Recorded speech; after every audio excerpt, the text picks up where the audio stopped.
අම්මේ කලබල වෙන්න එපා ඉතින්. පොඩක් අහන්නකෝ තියෙන්නේ. මොකද වෙලා තියෙන්නේ කියලා අහන්නේ. පේනවනේ වෙලා තියෙන දේ ඉතින්. මම මෙතන ක්‍රයිම් සීන් එකක් ඉන්වෙස්ටිගේට් කරා. මෙහෙමයි උනේ. මම නිදාගෙන නැගිටිනකොට හැමදේම හොඳට තිබ්බා. ඊට පස්සේ මට ඔය ටෝයි එක ගැන සැක හිතුණා. මොකද මන් දිහා හොරෙන් එක කෝණයට බැලුවා. මාත් ඉතින් ප්‍රොෆෙෂනල් ඉන්වෙස්ටිගේටර් කෙනෙක් වගේ චුට්ටක් බැලුවා අම්මේ. පොන්නයි අල්ලුවේ. කකුල හරින් චුට්ටක් ඇල්ලුවා.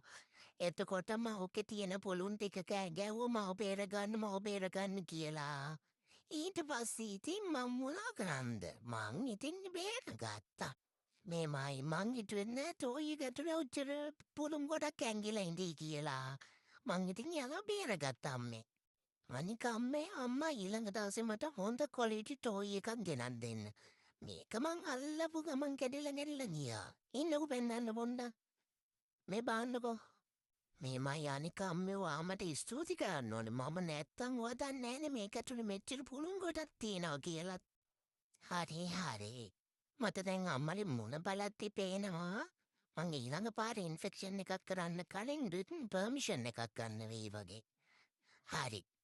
හැබැයි අම්මේ මට අලුත් ටෝයි එකක් ගෙනල්ලා දෙනව නේද? අම්මේ ඇයි ඔහොම බලන්නේ? ගෙනත් දෙනව නේද අම්මේ?